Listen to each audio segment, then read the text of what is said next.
Hi, I'm Joe. And I'm Dave. And we're the hosts of the Chasing Tomorrow podcast, where we bring you stories that delve into the science and spirit behind intriguing people doing extraordinary things.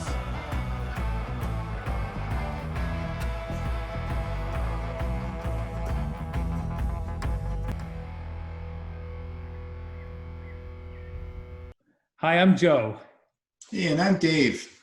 And on today's Chasing Tomorrow podcast, today we have an awesome guest for all of you. Her name is Natalie Vie, and she is a world-class fencer, a really super awesome human being, a yogi, an artist, and a poet. And I am super excited about asking her 1,001 questions. Yeah, and Dave, I'm equally excited. I know Natalie quite a bit, and she is quite a remarkable person. And so let's jump right into it. So Sweet. Natalie, maybe for those of us who are both not really expert in fencing, tell us just a little bit about your journey and how did you become a fencer? Totally. Well, first of all, Dave and Joe, thanks for having me on the show. This is exciting. It's nice to see both of you guys. Wow, how I became a fencer. Well, my journey is weird. In yoga, they say that there's the left-hand path and the right-hand path. And I think throughout my life, I've constantly taken the left-hand path, which is like the weird path, the left hand. So I actually started fencing when I was 18, which is really old to start fencing. But for most of my life, I actually danced. From the time that I was 3 years old, I did dance and gymnastics. And I did a bunch of other sports also. I did track and field and I swam. And I was always very physical. I feel like I always had a lot of energy. Maybe I had a lot of energy to transmute. And when I was 18, I read The Catcher in the Rye in my high school English class. And I thought, wow, that's pretty cool. Like there was a scene where Holden Caulfield left the fencing weapons, the foils on a train. And I thought, fencing. Oh yeah, they fenced in the Parent Trap. And, all of a sudden something sparked and I had this idea that I couldn't get out of my head. I thought I need to fence. I just need to investigate. I just want to go to a fencing club. I didn't even have it in my head that I wanted to fence. I don't think I was ready for that. I just wanted to go to a fencing club and check it out. So I called a local fencing club. I was invited by the head coach to come on Thursday just to watch fencing. And I'm like, cool, I just want to watch. So I went with my sister and I saw all these people like fighting, like the energy in the room was so ecstatic. And people had their last names, USA, on the back of their jackets. And I thought, wow, this is really cool. And I got invited to do a summer camp. And I'm like, yeah, sure, I'll do summer camp. Like, why not? So I ended up signing up for summer camp.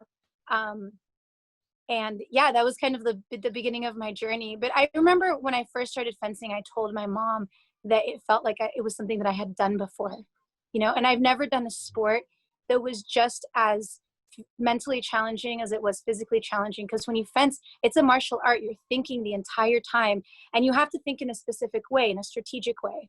You have to think in a way that you're playing a game. Wow. Yeah, so that's really interesting, your answer, because it almost sounds like, Natalie, like it was a meaningful coincidence that you showed up that day, to undertake this new sport, this new craft in your life that's really kind of taken over everything, it seems. Would you say that this was kind of like a calling for you, do you think?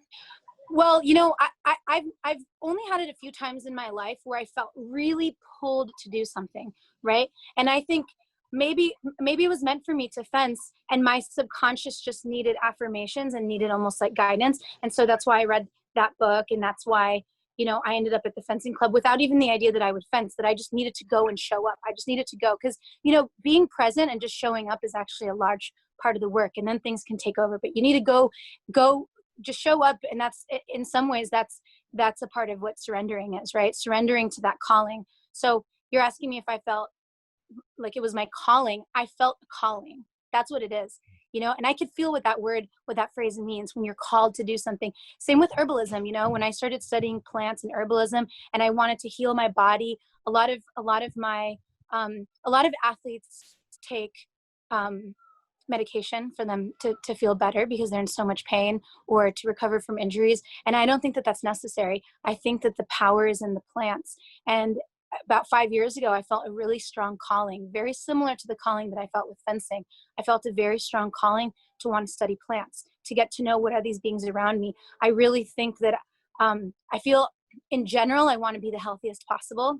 And I think that in order for us to be healthy, in some ways we have to return to the past. We have to return to the way that we did things, thousands of years ago. How did we evolve as humans? How did my particular lineage evolve? Like, where do my people come from? Did we have a lot of iron in our diets because we were in a coastal area where we mountain people, and this is the kind of foods that we ate? And so I felt a really strong calling towards the plant, but in general, I think I just feel a calling towards health and towards radiance and towards, really taking care of my body and being the best that I can be. So Natalie, you really touch on something that matters to Dave and I in this podcast, which is this idea that opportunity is sitting out there for us in life. We may not exactly know what it is. Maybe is there some advice you can give to some listeners which says, that there's a calling, but you're not. And how do we become better listeners to the potential that's in us? Because we all have it. That's what we're trying to figure out. But too often, are we closed off to it? Do we have to do something to open ourselves up to it? Because clearly it wasn't a life plan, but then you turned it into, this life amazing moment. I think that there's so many tools out there for unblocking. I just posted on my Instagram actually yesterday, and it turned into like a thing. So I think I might actually teach a free workshop on Tuesday on my Instagram, my IG live. But someone that I know had reposted something that someone else had posted about meditation being a radical act. And this is in terms of, anti-racial supremacy and anti-colonization. Like, how do we differentiate unauthentic thoughts from authentic thoughts? Like, what are things we've been conditioned to think, and what are things that we actually think from deep inside of ourselves?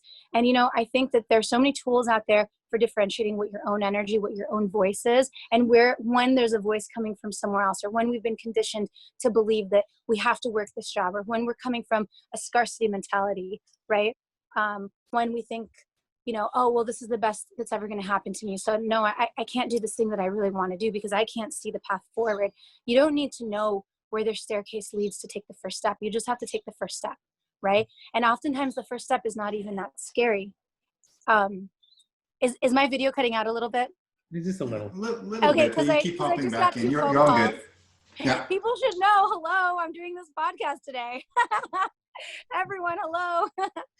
But I don't think you have to know where the path is going to lead you.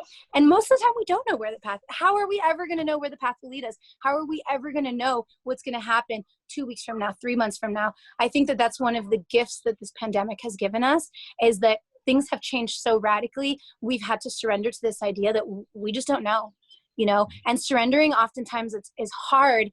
But I think that when we're stuck in our egoic self, right, with our own stories, like who we are, how we were raised, what this story is about us, if we're too fixated on the ego, we're not going to be able to allow energies to kind of move through us, right?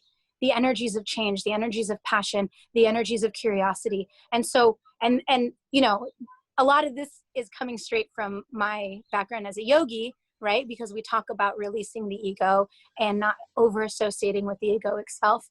But when you release yourself a little bit from the ego and you're just allowing the winds to move through you, curiosity to move through you, you don't have to be attached to the results. And in fact, when I fence, I've noticed if I'm attached to the results, it's actually fatal for me. I cannot fence thinking about the results. That doesn't even make sense to me, because if I'm thinking about the results, I'm not focused on the present. I'm not focused on what's here. And I think in terms of advice, release yourself. Like when you have a thought about the past, right, which usually comes in the form of some anxiety, or if you have a thought about the future, right, that's you're not living in the present, right? So it's important to recognize that and then just to let it go. The only thing that's happening in the present is maybe your own curiosity or you feel compelled to do something. Sorry, I cut you off. What'd you say, Dave? No. Everything that you're saying, Natalie, is resonating like wholly with me. Yeah, you've got an incredible spirit. We've known one another for 10 minutes now, and you're already leaving the mark. It's awesome.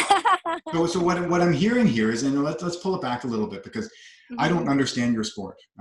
Your sport Right. is rad. It's like I've seen some when I was looking you up, I was like, wow, like the way that you guys move and how quickly you perform your craft is incredible. But what I'm also seeing, and tell me if I'm wrong, Natalie, Mm-hmm. is that you trust yourself and you give in to, kind of, not thinking about the past, not fearing the future, but just existing in the space now and taking what comes. Do you think that that's what also makes you excellent at your sport, in which in the moment, you can drop the past, not concerned with yourself with the future, but exist in a flow state in the moment? And some would argue that flow states, if you're thinking about, if you're a mixed martial artist and you're thinking about what you need to do, you're way too slow.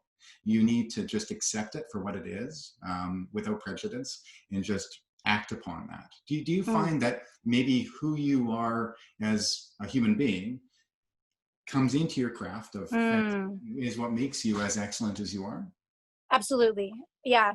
I think that to be, fencing, it's an open skilled sport, which means that you're not performing the same actions over and over again. Yes, you have to have hours mastering the technique, but then you also have to be open to changing the technique according to the person. And really it's a dance. And that's why I mentioned that I had, a background as a dancer for years before I started fencing. Because when I started fencing, I realized like, oh wow, these are just a series of moves and I have to do them in a certain tempo, right? But beyond the moves, it's a fight. And beyond the fight, what it is like, this is a dance between two people where I'm trying to find the right notes, right? To hit the right timing to hit the person. And that requires full concentration. And if I'm thinking about something else, whether I'm, what I notice a lot in my students, because I also coach, and what I notice a lot in my students is that they'll make a mistake and then they'll get upset with themselves about it. And they'll go into a whole loop in their minds about how they've made this mistake. And you know what? That doesn't serve them. It doesn't serve anyone. You can't fence while you're fighting with yourself. You can only fight with one person at a time. You can only do the dance with one person at a time. And so, in yoga, there's 8 limbs of yoga, and the first 2 limbs are called are the ethical observations. And the reason you want to observe ethical observations is because if you're leading a really ethical life that's aligned with your own values, which is probably different for everyone, but if you're leading a life where you're aligned with your own values, then that's less gunk that is going to be clogging, that channel, that open channel of concentration. Wow. Does that answer the question? Oh, absolutely. Yeah, and where you Okay. kind of ended off with that, Natalie, and I couldn't agree more, because in my sport, in endurance running, I've always said, you will always fall back to your default, who you are and who you are in your ethical ways, how you act, respond, all those things. They always, when you're in a time of turmoil, let's say running a marathon and you're 35 kilometers in, you'll always become your default. You just always do. And I would only assume the very same thing in fencing. What do you mean by default? It's kind of like if you live in a space of fear and jealousy and anger and frustration and all those things. Yeah. At a time of turmoil, you will always fall back to one of those spaces. Would you agree? Well, I'm wondering if you think that there's a way to reprogram that. Well, I'm almost certain that there is. Yeah. Would you agree? Do you return to your? So I have this term that I use with myself, and it's called what do I call it? Man, see, I haven't fenced because of this pandemic. I haven't competed in a while, and I forget. The point of mental destruction. Yeah, point of mental destruction, POMD. And your point of mental destruction is basically when you get so stressed that you go to this like fear response, right? And I have had it happen to me, and everyone's is different. And I think I've identified like 4 main responses. One is the person, 3 or 4, I have to like think about it. But one is the person that will go crazy fighting, right? And will go forward and fight, almost to the point where they are just impaling themselves, which is actually what I tend to do. Is I've reached my point of mental destruction before, and oftentimes it has nothing to do with the bout. It has to do with something inside or some insecurity that's being triggered by the bout, right? And so that's one point of mental destruction. And then there's the person that also kind of freezes like a deer in headlights, and then they don't do anything and they just get caught flat-footed. I've seen that happen a lot. And then there's a third one that I've noticed, which is the person that will just go crazy and just try different things. And I've kind of noticed that tends to be, of the three like responses, that tends to be kind of like the better of the three, because who knows, maybe you try something new and then it works. So I've seen that one be the most successful, but neither of them are good. And I think if you can get to the seed of an emotion before it becomes manifest into something else, which is what meditation does, essentially, if you can get to the seed of the emotion before it manifests into an action, then you can stop that from happening. So I don't think that you have to go to your defaults. And I do think that you can, and I don't think you even have to reprogram yourself, because it's not about programming, but you can get to a point where you're just awake enough to realize like, oh, this is the seed of this trigger that's starting.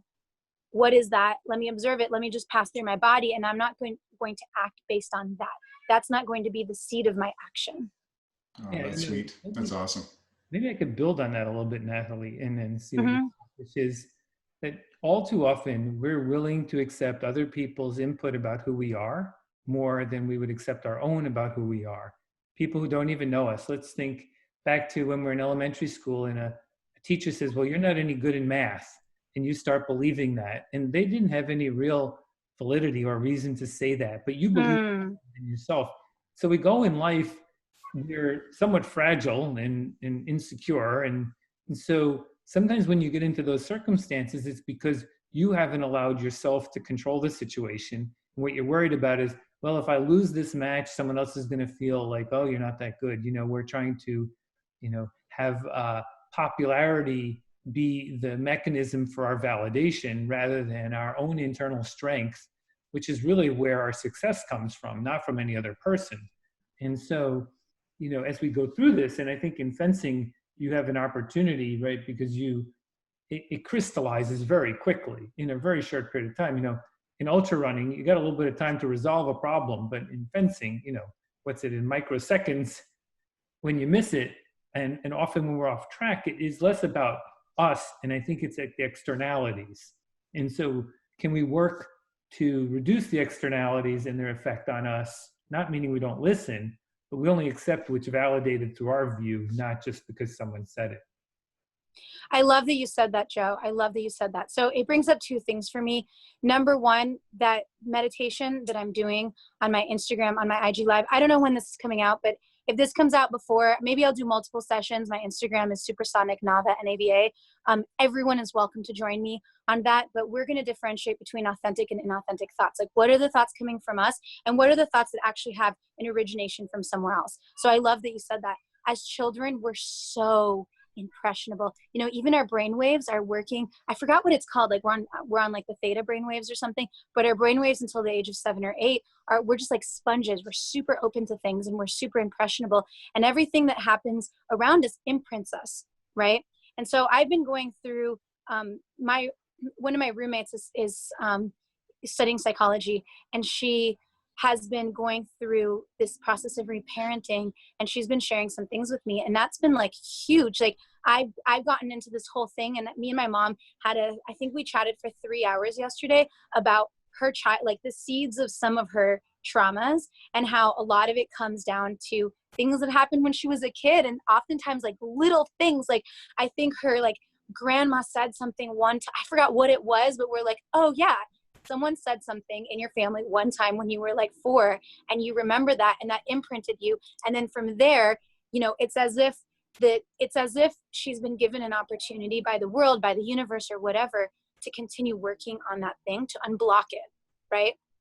And so she's had several things come up in her life, and when she feels that trigger of that emotion, that's an opportunity to unblock. And I've been reparenting myself as well. on that. And you said it right. Like, things crystallize really fast in fencing. I've always thought that fencing was a laboratory for everything that I'm learning in my yoga practice and as a yogi, and the things that come up during meditation. It's not theoretical, at least not for me. And I think I imagine that all sports are like this. With all sports, you're going to have an opportunity to practice the theoretical and actually have a physical way to practice it. And I think that sports are a form of active meditation. You know, we have a passive meditation, which is the seated meditation. And then we have an active meditation, right? How can we actually be in the act? How can we engage with the world in a way that we're fully concentrated, right? Unbroken concentration. That's what meditation is.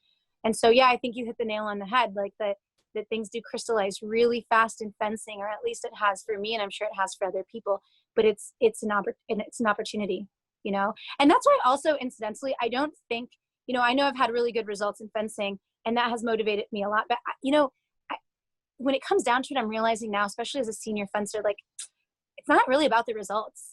It's not really about the medals or the accolades or being world champion. You know, like, yeah, that was really fun.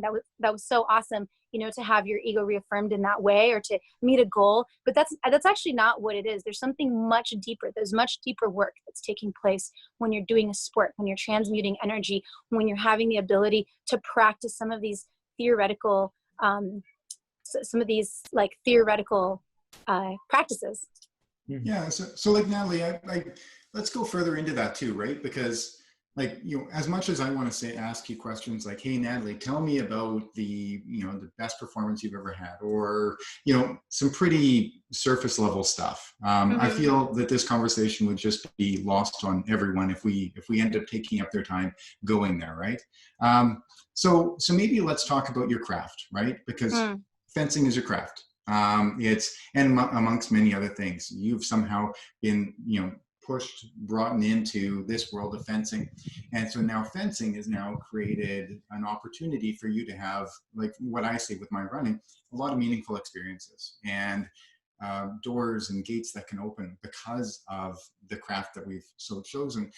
Could you tell me, I'm going to put you on the spot here, could you tell me maybe 1, 2 moments in your fencing career where, you know, you had a flashbulb moment, or you had one of those experiences where you're like, wow, okay, I'm going to take this to my grave. Like, I don't know if I could have learned this or these types of behaviors or whatever it is if I didn't have fencing in my life. Can you give me a couple examples? Totally. Dave, I had the weird feeling you were going to ask me exactly this. No. Really? Oh, that's funny. Yeah. And even when I read the question that Joey sent me, about one of the best moments of my career, this is actually the question that I had thought in my, this is actually the answer that I had formulated in my head. I'll Sweet. tell you how I started meditating. Actually, there were 2 moments, I think, that were kind of like life-changing moments, and they both happened within my first few years of fencing. The way that I started meditating is I was at a World Cup in Doha. And it was my first, I think it was 2011. We were training for the 2012 Olympics. I had just graduated from college, and it was my first time doing the entire world tour.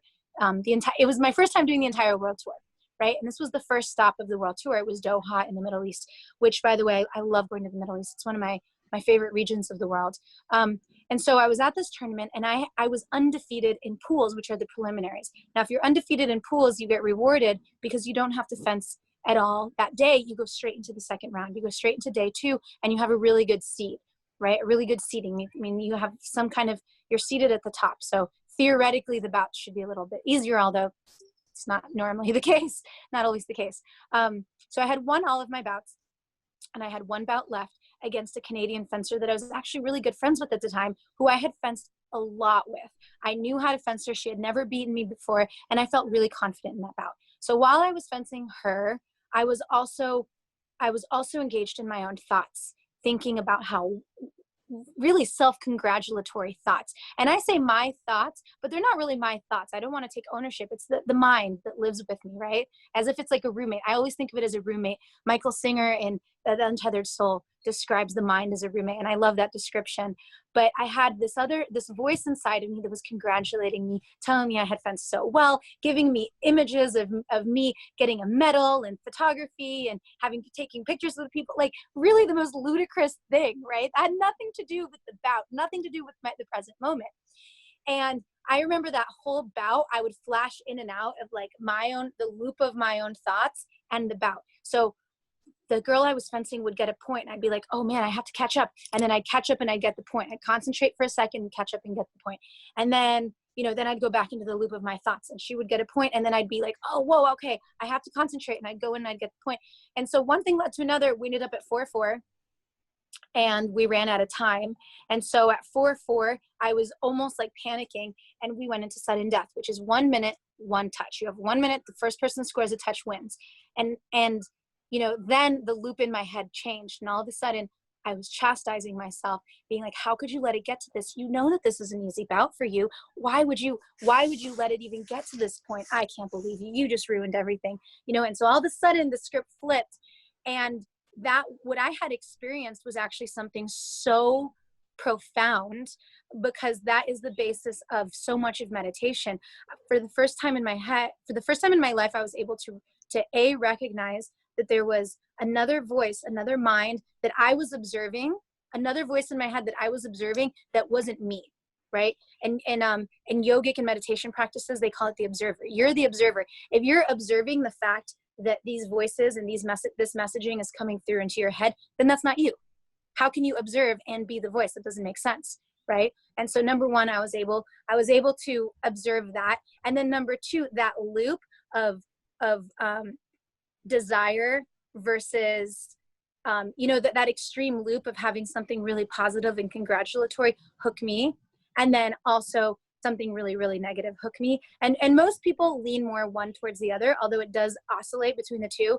But depending on what your programming is or your imprinting oftentimes from childhood, you might tend towards one, but it's the same thing, and so that was so profound. And I got back to New York. I had just moved to New York at that time. And I asked Aladar Kogler, who was, Aladar Kogler he's a very famous fencing coach within within the fencing world. He's written multiple books. He was a professor at Columbia. He was also the Columbia University fencing coach. And I went up to him and I said, I've heard that you're a yogi and that you practiced transcendental meditation. And I'm wondering if you can help me with meditation. I had this experience, and I explained what happened. He goes, okay, meet me at my apartment on 113th Street, Saturday, 10 a.m. And I said, okay. And so he wrote down his address, like old school style. He wrote down his address. I took the train all the way to his house, and then he taught me to meditate. He put me in my first meditative position. He said, I want you to do this 20 minutes a day, twice a day. And that's what I did. And I started journaling and logging. And that was kind of the beginning of my meditation journey. And the only correlation that I've ever had as an athlete with positive results and what I was doing is meditation.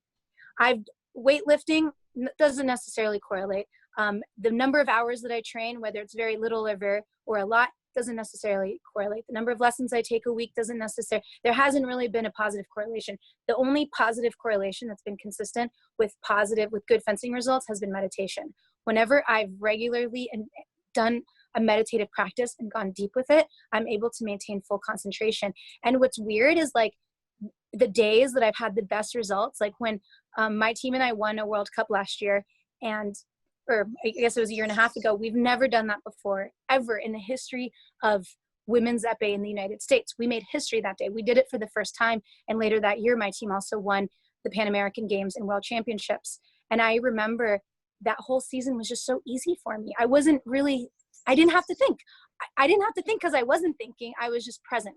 That's it, Yeah, so that's amazing. And I think that it shows the power of the mind. And when you sort of allow it to happen, great things happen. So then there's this physical part of us that sometimes can get in the way. And you've had some injuries along the way. And, you perform at a very high level. There's always this risk of injury because you're on the knife's edge.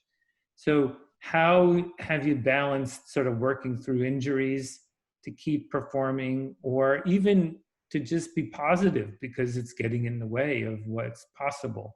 What do you have any thoughts there? Yeah, well, there's a saying that you get to a point in your spiritual practice where your enemies become your teachers, and so all the things that you think were enemies, you kind of turn around and you realize like, oh wait, this just posed, this thing is what people say, a blessing in disguise, right? Whatever happened, this action or this person that I thought was my enemy or that I thought was against me is actually completely conspiring for me to be able to advance and get to the next level.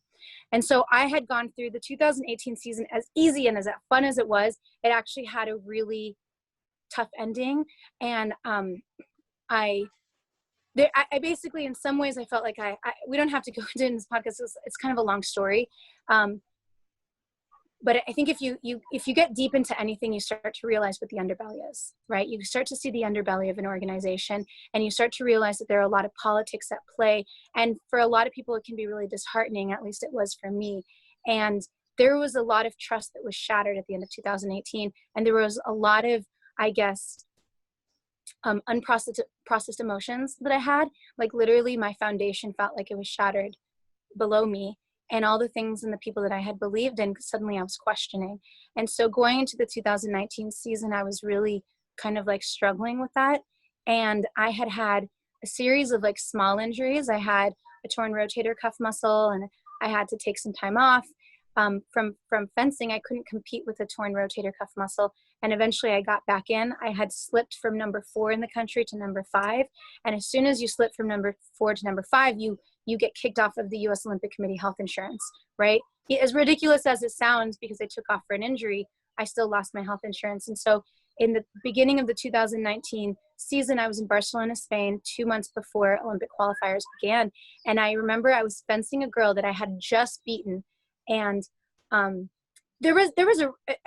was a really significant bout, and both of my coaches were watching, and it was significant for reasons that are probably too nuanced and detailed to go into in like this podcast, but it was an important bout, and I had just beat her 15-7 at a World Cup in Cuba that I performed really well at, and I she was in front of me again, and in fencing, I noticed that there are always these super synchronicities, right? There's certain people, there's certain lessons, or certain types of fencers that keep coming back to you for, I don't know, for some reason.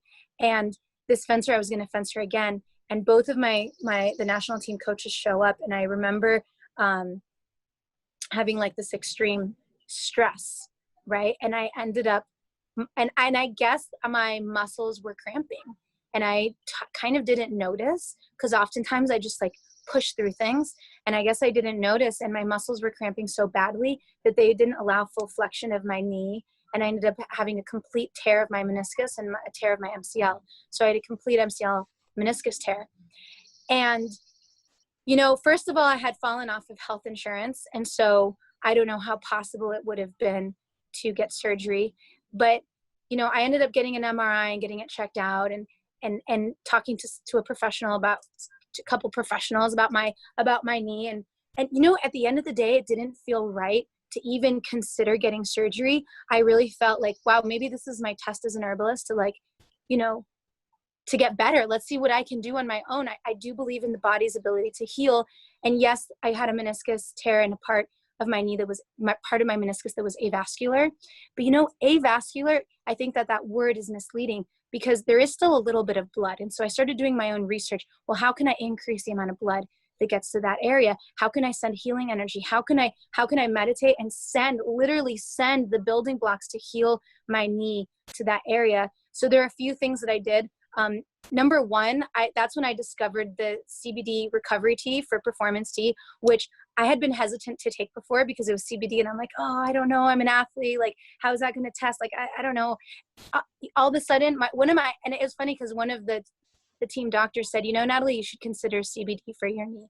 And as soon as she said that, it was like the green light for me. Like, okay, cool. This is something I consider. So I started taking that regularly, like twice a day. And I do think that was giving me the building blocks to be able to heal my knee, right? Because you do need the physical mineral building blocks, right? To reconstruct something, because I was reconstructing a tendon, reconstructing my meniscus. And then I also was doing percussive therapy. And so the percussive therapy, and on my own, I bought a machine to do it. And I was doing percussive therapy on my own multiple times a day to open up the blood vessels and to break down scar tissue. I was doing yoga and I was taking salt baths twice a day. And so it really felt like a full-time job, me healing myself. But after a year, I was fencing again with no brace, and I don't even feel my knee. I can tell it's a little different. Like I don't have the hyperflexion that I have on my left side. I don't have it on my right side, but I think that actually it's good that it doesn't hyperflex, because it gives me more stability when I'm lunging and when I'm doing actions. That's yeah, it was a awesome. whole journey. Yeah, no. But yeah, like, yeah, injury and coming to grips with injury, and then also getting over injury. That's huge. And I think it also speaks, Natalie, to you're in tune with your body. You're in tune with what's going on with the thoughts and feelings in your mind. And you're in tune with yourself. So I think that's pretty awesome. And I guess that leads into my next question, which is, yeah, COVID-19. I mean, we're coming out of well, maybe we're coming out, maybe we're not, who knows, this world pandemic. And number one is, as a human being, that affects us all. I mean, I look, I'm calling you from up in Canada today, and our mental health system is in shambles now, because everybody is really struggling. Everybody's deeply affected by either quarantine or the fear of COVID-19, but as well too as an athlete. And speaking just for myself, there are no races. You don't go and go for training runs with friends. You don't go do track workouts with a group of people. And like Natalie, you were saying earlier that a lot of your training has been put on hold because of the quarantine and because of COVID-19. How is it affecting you overall, not just as an athlete, but also as a human? Well, I don't think that my training was put on hold, though. Maybe my training, the way that it used to be, was put on hold, but I'm still training. It's just that my training is different now. As an athlete, I think that I think athletes are called to transmute energy. We're energy transmuters. And oftentimes athletes, oftentimes I was thinking about this, but oftentimes, and a coach of mine mentioned it a long time ago, oftentimes athletes have had something traumatic, or even, they've inherited something traumatic on one of their lineages, and that's what they're transmuting, right? They're transmuting dense energy, and it's such a gift to be able to be an athlete, to transmute this dense energy. And so I don't, with COVID-19, man, I have so many thoughts about this, like in response to your question, Dave. Number one, I haven't stopped training. I'm still training. My training is just different now. My training is more personal. I'm doing a lot of things that have to do with my own body. I'm not training with another person because I'm not fencing other people, but I'm really training with myself. And I'm really focused on my own growth and my own body and my own strength, and getting myself healthy. And also, I think this has given me an opportunity to process some things that I moved on from. A lot of athletes are really good at compartmentalizing, and that's kind of like a skill that is necessary. If you're doing a race, you can't think about what happened, 2 days before. You have to think about the race right now. So athletes become we get really good at compartmentalizing. And I think that this has been an opportunity for me to kind of like unpack some of those spaces of my heart and my mind and my brain and my body, where I've put things away and not really thought about them. And so that's been amazing. And I think in terms of like collectively, I think that this has been an amazing opportunity. I know from a social justice lens, we have to look at this two ways. Number one, from a social justice lens, marginalized communities, poor communities in the United States, Black communities, Latinx communities, Indigenous communities have been the most affected by this disease. From a social justice lens, it's been hard, but or did it affect those? Has it affected these communities the most, or has this been an unveiling of injustices that were already there, and now they're out in the open, right? And so you can look at it both ways. And then from an ecological lens, that's the second lens that you can look at this through. From an ecological lens, I think that this pause has really shown us that humanity can take a pause, that we can use less fossil fuels, that the earth can heal, that the rivers can become clean. We're going through a mass species extinction right now. This is one of the ages of great extinction, probably the second great age of extinction that we've ever seen on this planet. And we're almost completely unaware of it. As an herbalist, I have noticed shifts in the last 10 years. I've noticed shifts in the times that the trees go to seed or go to flower, or when the grapes turn in my backyard. I have grapes in my backyard in Brooklyn, and they used to turn like clockwork in September, and they used to all turn at the same time. And the last few years, they've all turned at different times. The Kentucky coffee bean, has never really, has been a Southeastern plant, and now it's growing like rampantly all over New York City, right?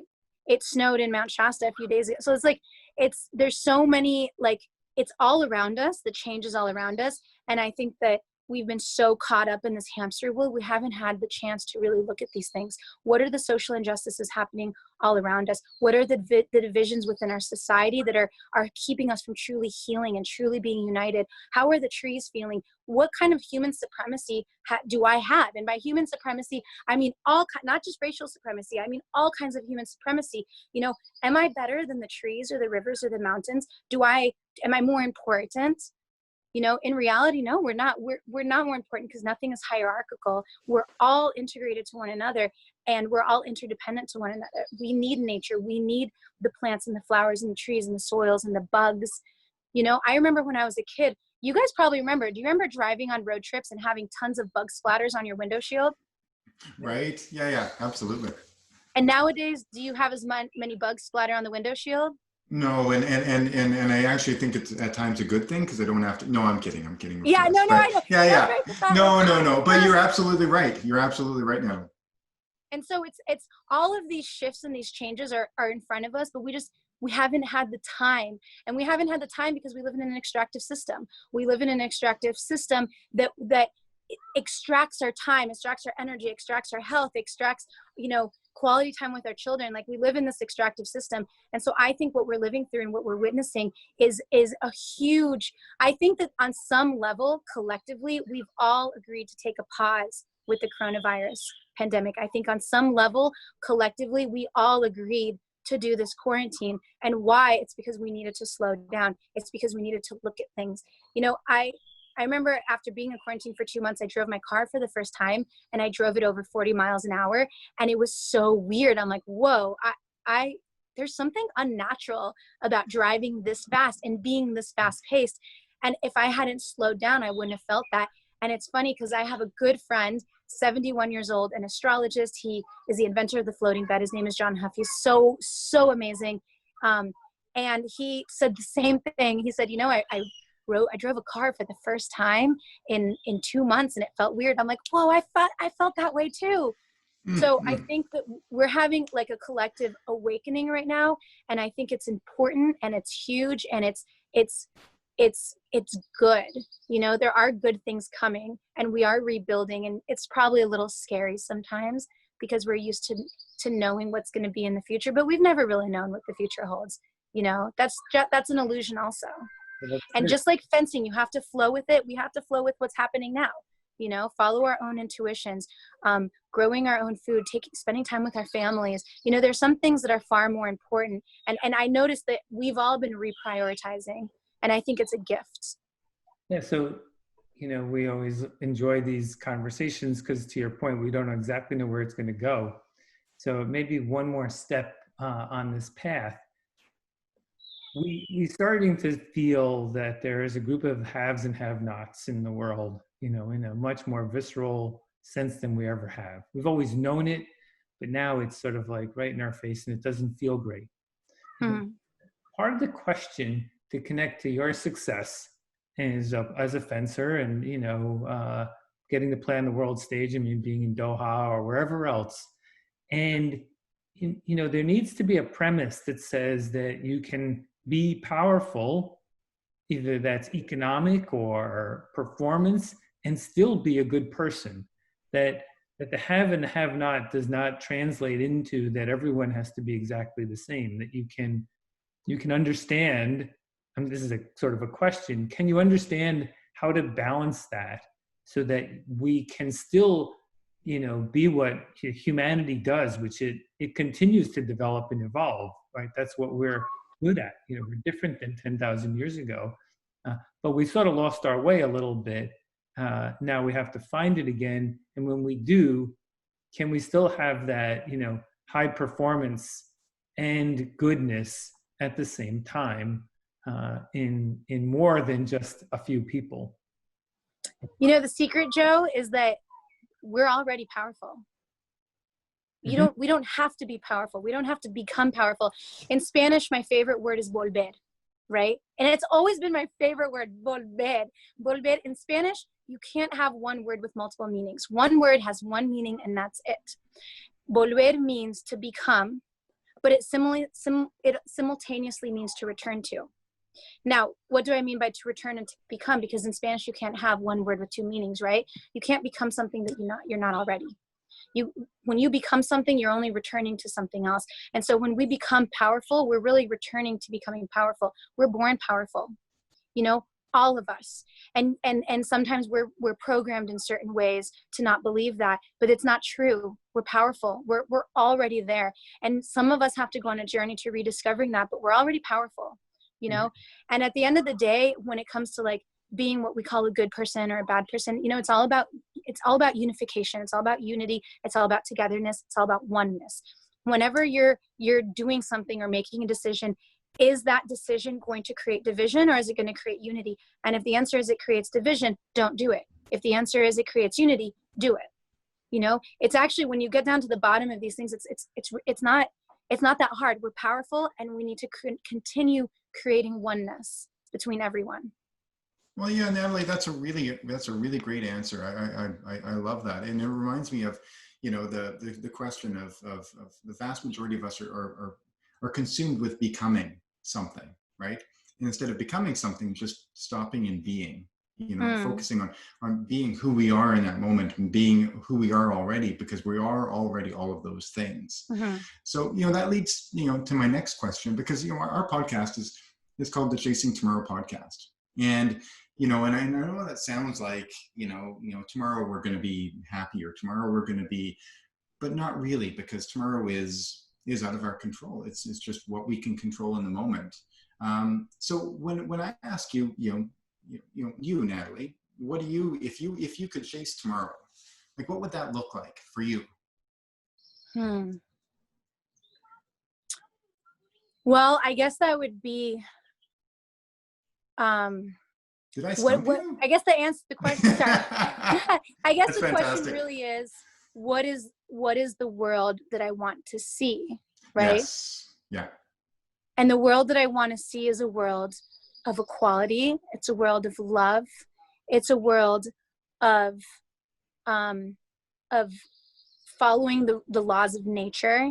You know, I know we have a lot of laws of man right now, but at the end of the day, the laws of nature are important, and they change according to where we are. You know, I'm thinking, I just feel called to answer this. Joe, in response to your last question, when you talk about like making these decisions, I know that we went out for coffee in LA, in Venice, like a few months ago before all of this, before the lockdown, the pandemic and stuff like that. And I remember one of the things we talked about were flights. Maybe this will loop in, I don't know. Sometimes my mind just like flows with it. But I remember we were talking about flights and how destructive it is to fly. And I was telling you that I felt really not, it felt really bad to me to fly places, you know, like I really felt like I was causing more destruction. I was being more destructive than constructive, right? And you know, you use so many fossil fuels when you fly places, like holy cow, but how is it possible to train for the Olympics, you know, to be on a world tour and not fly? And so I met with someone in March when I was in Costa Rica, Rob Greenfield, and he told me, you know, the ethical way of traveling is, at the end of the day, are you causing more good than harm, you know? And I thought about that a lot, and I kind of realized that some of the things, you know, a warrior historically didn't fight for themselves. Warriors never fought for themselves. That actually doesn't make sense to fight for yourself. You fight for someone else. You fight for your tribe. You fight for your land. You fight for your people. You're fighting for something, right? That's what warriors did. And even today, when we represent our country, we're representing a people, we're representing values, we're representing, you know, our parents, our hometown, etc. That's why we have our names on our back. That's why we have our country on our back. And so, you know, I guess this is a whole other discussion, but like, how can I create more good than harm when I travel? and I don't know why I feel called to like really touch on this, but one of the things that I've been considering is when we travel as athletes, you know, maybe we start, maybe there's some kind of action that we can be called to do, whether it's some kind of social justice action, whether it's some habitat restoration in each of the places that we go. So we become warriors of light. And so that traveling that we're doing, it's not about the competition anymore. You know, it's about this whole experience and this whole thing that we're doing. And I don't know why I felt called to share that with you guys, but I think it's important to have it be said. And about Chasing Tomorrow, about the world that I want to see is, I want to see a world where there's equality. I want to see an egalitarian world. I want to see a world that gives and that has, we're in relationship with one another, where there's not an extractive model where we, you know, things are reductive and I mean, this touches on a whole other thing, man. I have so many thoughts in my head, but I would love to see a world where we're in relationship with one another, in true relationship with one another. And by being in relationship with one another, we're in reciprocity with each other, right? We give and receive, and we're able to both give and receive. Because oftentimes people are not able to give or not able to receive, and opening up both channels are really important.